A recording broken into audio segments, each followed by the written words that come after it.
Boa tarde. Devo dizer que admiro profundamente a intérprete de Libras que consegue interpretar o discurso de alguém tão apaixonado como o Jailson. Parabéns.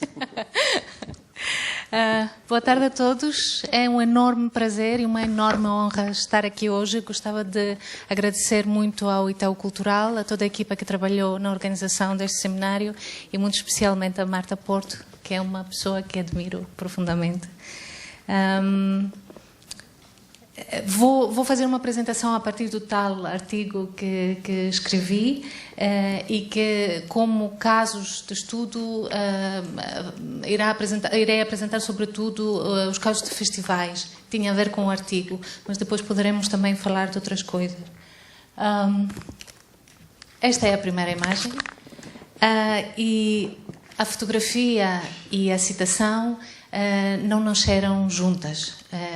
Dizem respeito a dois projetos diferentes, mas ambos os projetos têm a ver com aldeias. A fotografia vem de um projeto que se desenvolveu numas aldeias no interior de Portugal e temos o Ivo Santos, conhecido também como Smile, que é um artista visual, e o Tio Vaz, que é o habitante mais velho, mais idoso da aldeia e que participou no projeto. A citação é de uma pessoa que vive numa aldeia na Dinamarca.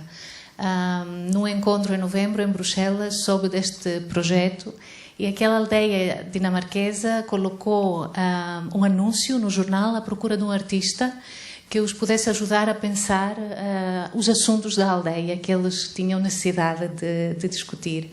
E aí, numa reunião com a artista, uma das pessoas disse precisamente isso. Não nos dês o que queremos, dá-nos o que não podemos imaginar.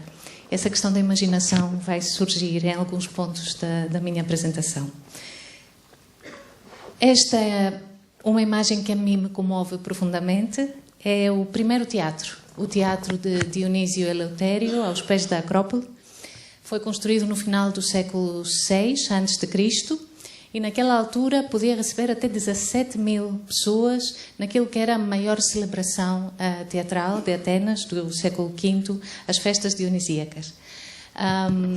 Costumamos dizer que o teatro é um produto da democracia ateniense do século V e lembro-me ainda a forma profunda como me tocou e me impressionou quando a minha professora de drama antigo, que também é irmã da minha mãe, disse na universidade, na aula, só pode haver teatro porque houve democracia em Atenas. E o teatro foi um complemento da Assembleia. Na Assembleia reuniam-se os homens que tinham a responsabilidade de tomar decisões para a cidade. Eram os políticos. No teatro estava toda a comunidade, não estavam só os políticos, não estavam só os homens. E juntos, através das peças que estavam a ver no palco, comédias e tragédias, tinham a oportunidade de olhar para eles próprios e de considerar as suas dimensões políticas, sociais e culturais. E faziam de uma forma muito participativa. Reagiam em voz alta, interpelavam os atores, mostravam o seu acordo ou desacordo, o seu agrado ou desagrado em relação ao que acontecia no palco. Em novembro de 2016, o vice-presidente dos Estados Unidos, Mike Pence, foi também interpelado no teatro pelos atores do musical Hamilton.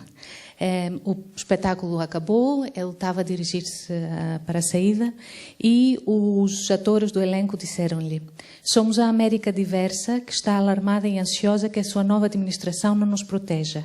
Esperamos que este espetáculo tenha inspirado a manter os nossos valores norte-americanos e a trabalhar representando todos. O presidente dos Estados Unidos reagiu rapidamente na sua plataforma preferida, dizendo que o teatro deve sempre ser um lugar seguro, especial. O elenco de Hamilton foi muito mal educado esta noite com um bom homem, Mike Pence. Peçam desculpa. Grande distância entre aquilo que o teatro representava no século V a.C. e aquilo que representa hoje, não só nos Estados Unidos. Portanto, considerando recentes acontecimentos políticos em vários países na Europa, também aqui no Brasil, nos Estados Unidos, na Turquia, na Venezuela, penso que isto tudo nos faz questionar a qualidade da nossa democracia, que para muitos de nós é apenas o direito ou uma obrigação de votar de 4 em 4 anos e depois fica com eles. Eu penso que deve ser vista a democracia como um estado de permanente envolvimento. E esse questionamento em relação à qualidade da democracia, para mim, estende-se ao papel da cultura na nossa sociedade, na formação de cidadãos informados, críticos, envolvidos e talvez também na criação de uma sociedade mais tolerante e capaz de voltar a mostrar empatia. A Deborah Callinan é a diretora do Yerba Buena Center for the Arts, em São Francisco, e no artigo em que refletia sobre o seu país, dizia: a matéria-prima da nossa democracia é a criatividade individual e a imaginação coletiva. No momento de uma imensa atomização, precisamos de mudar o rumo da cultura da nossa nação e olhar para trás, para os seus ideais básicos. E as nossas instituições culturais devem liderar o caminho. Portanto, questionamos, poderá haver democracia política sem democracia cultural? Em Portugal e noutros países, como já foi dito, continuamos a falar, o discurso formal, oficial, tem a ver com a democratização do acesso à cultura. No meu ver, e aliás já vários colegas o disseram, é um processo muito pouco democrático. É um processo onde é um processo controlado por guardiões, quem sabe, e também centra-se numa versão específica da cultura, aquela que se torna legítima porque recebe dinheiro público e é apresentada em determinados espaços. E, portanto, democratização, neste caso, significa criar canais de acesso àquilo que é considerado por alguém que percebe do assunto cultura de mérito, cultura que faz bem. É um processo que não reconhece a existência de outras pessoas, daí em Portugal usa-se muito a expressão criação de novos públicos. Partimos do princípio que não existem, temos que os criar. E, portanto, não reconhece também outras formas de cultura e participação. É um processo que não se baseia no diálogo, na discussão, na partilha da responsabilidade. Foi em 2008 que o John Holden escreveu Cultural Democracy. E alertava neste seu ensaio que seu objetivo é contribuir para a formação de cidadãos informados e envolvidos, existem diferenças marcantes nas capacidades individuais para fazer escolhas informadas. E existe ainda partes do mundo cultural das quais a grande maioria das pessoas se sente alienada. Nesse mesmo texto, argumentava que a democracia cultural poderia ter as características da democracia política, ou seja, idealmente, teria características de universalismo, pluralismo, igualdade, transparência e liberdade. E ainda defendia que só quando todos tiverem a mesma capacidade e oportunidade para participar na vida cultural, teremos uma oportunidade para atingir uma verdadeira democracia política. Quem trabalha nesta área sabe que nem todas as pessoas têm as mesmas capacidades. Aliás, o nosso grande desafio é precisamente isso. Entendermos que estamos a colaborar, a criar relações com pessoas com capacidades diferentes.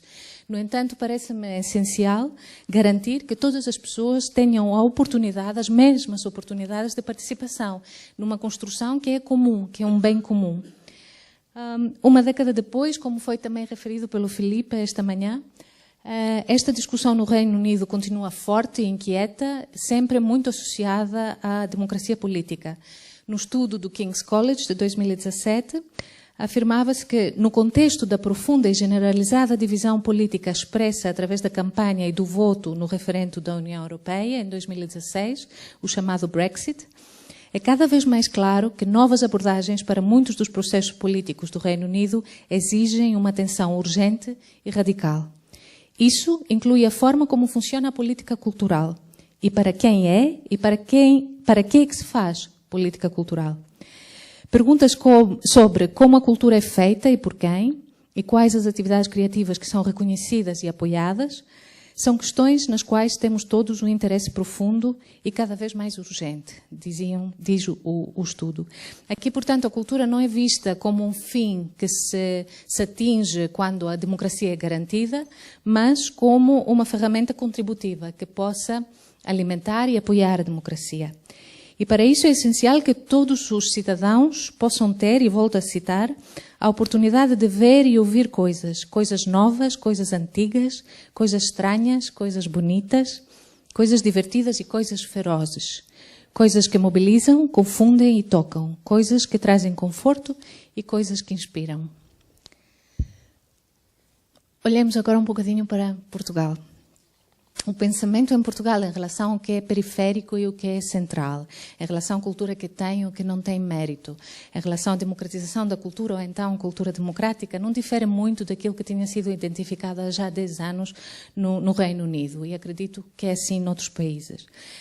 Do ponto de vista das políticas culturais, eu diria que Portugal não se pode orgulhar de planos estratégicos, baseados em estudos, com objetivos concretos, que acompanham os desenvolvimentos na sociedade, que vão sendo avaliados, ajustados, etc.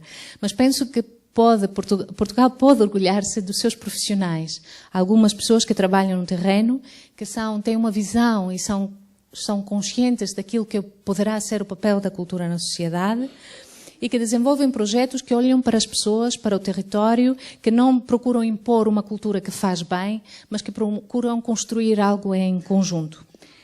Muito recentemente, a Acesso Cultura, que é uma associação para a qual trabalho, criou um grupo de trabalho, convidou alguns dos colegas que trabalham nestes projetos para a criação de um grupo informal de trabalho que se chamou, foi batizado no mês passado de Periferias Centrais. E é só por acaso que naquela segunda reunião só estavam mulheres, não é só mulheres. E vou falar-vos sucintamente de alguns destes projetos que também estão envolvidos neste grupo de trabalho. Primeiro, a Arte em Rede, um projeto de cooperação cultural, foi criado em 2005, é constituído hoje por 15 municípios do centro de Portugal. É uma associação. Nos primeiros anos, o seu grande objetivo foi revitalizar uma rede de cineteatros que tinha sido recentemente remodelada, primeiro formar as equipas técnicas para aqueles espaços e depois garantir uma programação regular, porque as pessoas, uma vez que estes espaços tinham ficado fechados durante muitos anos, não tinham nem oferta nem hábito de participação. Recentemente, há 3 anos talvez, foi dado o passo seguinte do ponto de vista da estratégia. Hoje em dia, a prioridade são os projetos plurianuais de intervenção no território e de trabalho com as comunidades. E de especial interesse, trago aqui 2, a Odisseia, que é um projeto de formação e capacitação artísticas dirigido a jovens que habitam nos municípios associados da Arte em Rede, dos 16 aos 25, e os Visionários, que levará algumas destas pessoas, alguns destes jovens que participaram no Odisseia, a fazer parte dos processos de decisão da programação da Arte em Rede. Disseram-me que a seguir a participação neste projeto, 3 dos jovens inscreveram-se no Chapitão, que é uma escola muito conhecida de artes circenses em Lisboa, e um outro está a pensar em inscrever-se na Academia Contemporânea do Espetáculo, no Porto, na componente artística, técnica. Esta é a nossa colega Marta Martins, que é a diretora executiva da Arte em Rede e que, muito cautelosa e realista, numa entrevista que deu, disse que não se pode esperar que de um momento para o outro as pessoas passem a participar em processos de discussão e decisão sobre a sua cidade, se nunca ou raramente foram convidadas a fazê-lo no passado, ou se o fizeram, não lhes foi dada importância. É importante que exista uma continuidade nestes processos e que eles possam acontecer a diferentes níveis. A nível de freguesia, não sei se aqui a palavra será a mesma, a nível de cidade, a nível do país. E que tenham resultados visíveis e que reflitam os contributos de todos aqueles que neles participaram. Esta questão do tempo é referida por muitos dos colegas que trabalham no terreno, porque estão conscientes das especificidades do trabalho que estão a desenvolver. O Festival Walk and Talk Açores teve a sua 7ª edição em julho de 2017. É um festival que promove a criação artística em diálogo permanente com o território, a cultura e a comunidade açoriana. Há hoje uma forte aposta nas residências artísticas. E aí vemos os artistas a incentivar os artesãos a repensarem as suas práticas, vemos os artesãos a desafiar os artistas a expandir as suas capacidades, vemos pessoas, artistas, artesãos, outros membros da comunidade que se juntam, descobrem novos limites à sua imaginação, partilham casa, partilham histórias de vida. Estes processos, não há dúvida, que são lentos e pressupõem a criação de uma relação de respeito e de confiança.